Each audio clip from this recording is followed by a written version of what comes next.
i mi ove godine slavimo 25 godina rada i uspješnog poslovanja u Bosni i Hercegovini. Zašto ovo napominjem? Zato što je moja tema liderstvo i kako motivisati mlade saradnike, nove snage da slijede pozitivne primjere i da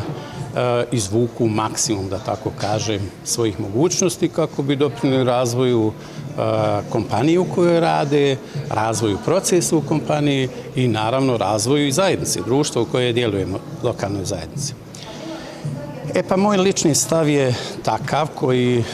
evo unazad 35, skoro 40 godina daje rezultate da moramo slijediti one vrijednosti odgoja, vrijednosti obrazovanja, ali i društvene vrijednosti, etičnosti u poslovanju, društvene odgovornosti, vođenja ličnim primjerom, poštenja, rada, zatim pravednosti, jednakosti u odlučivanju, kad su u pitanju ljudi, kad su u pitanju, a svi su ljudi, i naši zaposlenici, i naši klijenti, i tako dalje, i naša društvena zajednica.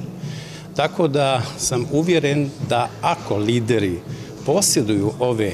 vrijednosti, slijede ih i posjeduju vještine kako to prenijeti na mlade generacije, mi smo na dobrom putu da imamo sljedeće generacije lidera koji će doprinijeti ne samo svom ličnom razvoju, karijere i uspjehu, nego i zajednice, odnosno kompanije u kojoj radi.